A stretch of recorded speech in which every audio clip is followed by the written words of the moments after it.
सबसे पहले अखंडानंद गिरी महाराज के चरणों में सत सत नमन।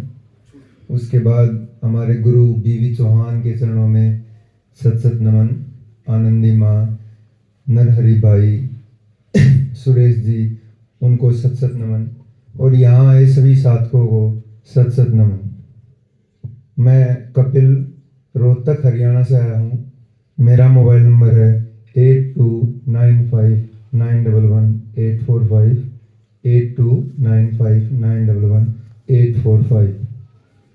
एक्चुअली पिछले जुलाई में मेरी मिसिज को कोलन कैंसर डिटेक्ट हुआ था। वो भी यहीं है, मैं कहूँगा कि वो भी यहाँ आ जाए। हाँ, यहाँ साथ में आ जाओ, आ जाओ, आ जाओ। तो जुलाई में उसको कोलन कैंसर जब डिटेक्ट हुआ था तो मैं रेलवे में जॉब करता हूँ, तो रेलवे के हॉस्पिटल से मतलब चेकअप कराया था। पहले अल्ट्रासाउंड करवाया था, उसके बाद उन्होंने सीटी स्कैन, पेट सीटी वगैरह करवाया था, बायोप्सी भी हुई थी। तो उससे डिटेक्ट हुआ था कि ये कैंसर ही है। इसके लीवर में भी 6 स्पॉट्स में है और कोलन में भी है। तो फिर हमने रेलवे के हॉस्पिटल से ही ट्रीटमेंट लेना स्टार्ट किया था। तो रेलवे के हॉस्पिटल से जब ट्रीटमेंट ले रहे थे तो कीमोथेरेपी चल रही थी और वो हर 15 दिन में होती थी। 4 दिन तक कीमो चलती थी, बीच में 10 दिन का रेस्ट होता था। तो हम वो दवाइयाँ ले रहे थे। साथ के साथ जब ऐसी कंडीशन आती है, जब मेरे को पता चला कि कैंसर है, तो मैं थोड़ा होपलेस भी हुआ था। लेकिन जब संभला तो सोचा कि अकेला कीमोथेरेपी के भरोसे नहीं रहना चाहिए। तो मैंने साथ के साथ आयुर्वेदिक दवाइयाँ भी ली थी। मैं शिमला से भी दवाई लेके गया था और वहाँ भी जिसने भी जो भी बताया हम साथ के साथ ले रहे थे। आयुर्वेदिक भी ले रहे थे, कीमो भी करवा रहे थे। तो आयुर्वेदिक का मेरे को बस ये बेनिफिट था कि कीमोथेरेपी से सुना था कि जो ब्लड में आरबीसी है, एचबी है, डब्ल्यूबीसी है, वो कम हो जाता है।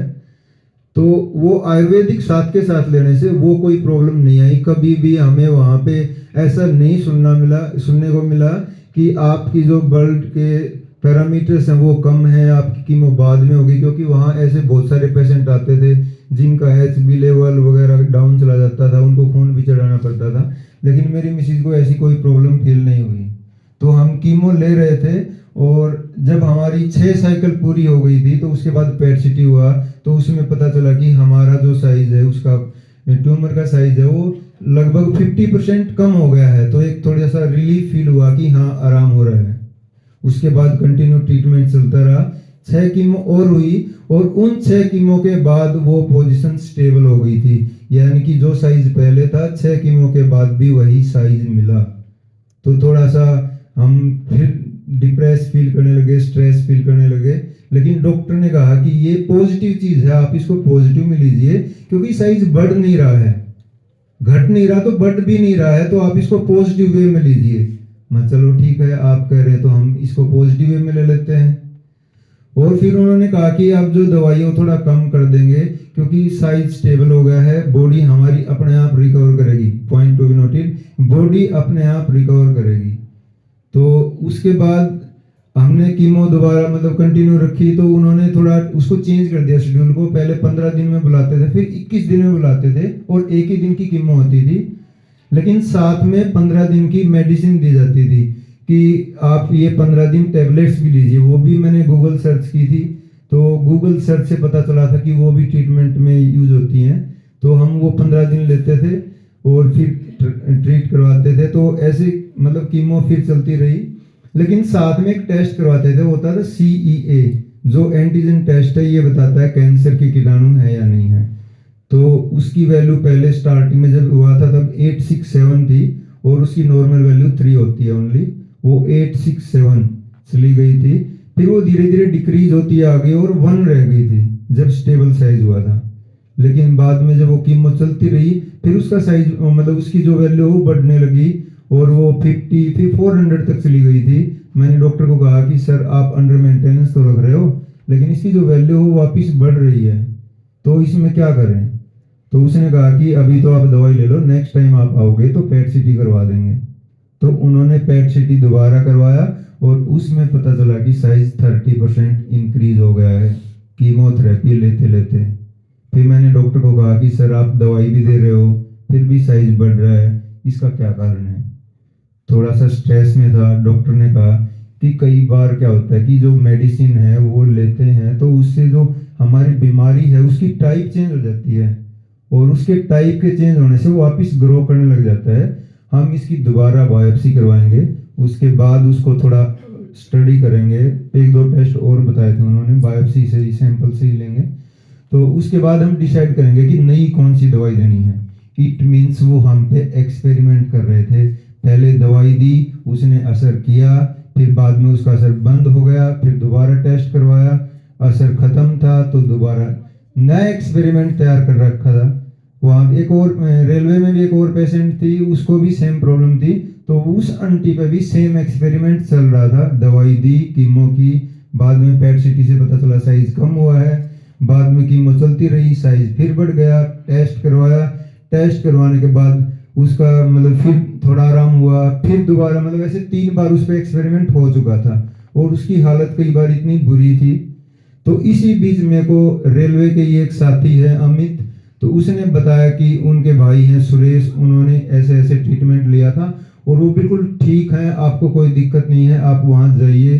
तो मैंने सुरेश जी से कांटेक्ट किया, तो उन्होंने कहा आप एनडीएस फॉलो करें, आपको 100% रिजल्ट मिलेगा। और मैंने इनको बताया तो ये कह रही थी कि मैं तो अभी कीमो ले रही हूँ, कीमो के बाद सोचते हैं, थोड़ा पेट सीटी लेते हैं। तो मैंने 1 अप्रैल से खुद अपने ऊपर एक्सपेरिमेंट करना शुरू किया, इनको मोटिवेट करने के लिए कि मैं खुद पहले एनडीएस फॉलो करूंगा और उसके बाद मेरे ऊपर रिजल्ट देखेगी तो इसको भी थोड़ा मोटिवेशन होगा। तो मैंने 1 अप्रैल अभी 2 महीने पहले, मतलब 2.5 महीने पहले जब एनडीएस शुरू किया, मैंने खाना वाना बिल्कुल बंद कर दिया, पका हुआ खाना जैसे सुरेश भाई बताते थे। और मैं सुबह शाम दोनों टाइम अनीमा लेता था 2-2 बार, और साथ में 12 बजे तक बिल्कुल फास्टिंग पे रहता था और 12 बजे ही ग्रीन जूस लेता था। उससे मेरे को ये बेनिफिट हुआ, मतलब मजा आने लगा था मेरे को ये चीजें करने में। और फ्रूट व्रूट खाता था, मतलब मेरे को फ्रूट पहले ही पसंद थे, लेकिन पहले क्या था कि मैं अपने बच्चों के लिए लेके आता था, मैं सोचता था कि बच्चे हैं फ्रूट खा लेंगे, क्योंकि जब माँ बाप के मतलब बच्चे हो जाते हैं तो वो उनके लिए करता है। लेकिन बाद में जब मैं अपने लिए करने लगा, एक अलग मजा आने लगा, और मैं थोड़ा अकेला रहता था बाद में, तो खाना बनाने का भी मन नहीं करता था, क्योंकि बच्चे घर शिफ्ट हो गए थे। मैं रेलवे में जॉब करता हूँ, रोहतक रहता था, ये गांव में चले गए थे, तो मैं अकेला रहता था। तो मेरे को ये बेनिफिट हुआ कि पिछले 2 साल में रनिंग जिम करने से जो मैं अपना वेट कम नहीं कर पाया, मैं 2 महीने में 86 से 75 पे आ गया था, 11 किलो वजन कम हो गया था। और ऐसा भी कुछ नहीं है कि मेरे को मतलब वीकनेस आ गई, कोई वीकनेस नहीं, फुल एनर्जी, जैसे सर कहते हैं मैं स्वस्थ हूँ, मैं मस्त हूँ, मैं तंदुरुस्त हूँ, ऐसे फीलिंग आती थी।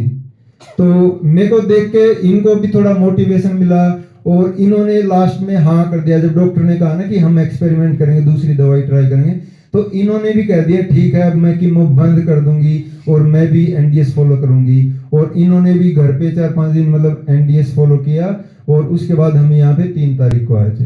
3 तारीख को आने के बाद हमने यहाँ पे जूसार पे रहे, मतलब सोचा नहीं था कि मैं रसार पे रह भी पाऊंगा। और उसके बाद सबसे बड़ी चीज, मैं मतलब पिछले ये लगा लो 10 से 15 साल में कभी फास्ट नहीं किया था। फास्ट जो हम फास्ट करते सुबह से शाम तक कुछ नहीं खाना, मतलब 12 घंटे 16 घंटे की ही फास्टिंग होती है, क्योंकि हमारे यहाँ पे फास्टिंग ये होती है शाम को फास्टिंग खुल जाती है, चाहे हम ट्यूसडे का फास्ट करें या मंडे का फास्ट करें। तो मतलब किए थे तो बचपन में किए थे, लेकिन यहाँ आके जब 40 घंटे का निर्जला किया, एक अलग एनर्जी आई, मुझे को बहुत अच्छा लगा। मैं अब तक 2 निर्जला कर चुका हूँ, आज मेरा 3रा निर्जला है, और मेरे को कोई वीकनेस फॉलो नहीं होती है निर्जला करते टाइम भी। तो आप भी निर्जला कीजिए, एनडीएस फॉलो कीजिए और अपने आप को स्वस्थ बनाइए। और यहाँ पे सुरेश भाई और उनके परिवार ने बहुत बढ़िया एडजस्टमेंट किया है, यहाँ पे बहुत बढ़िया सेवा कर रहे हैं। तो मेरा भी मन होता है कि मैं भी ऐसे सेवा करूं और वहां जाके अपने जितने भी साथी हैं, जितने भी परिवार वाले हैं, उनको एनडीएस फॉलो करने के लिए थोड़ा प्रमोट करूं। थैंक यू, बहुत बहुत धन्यवाद।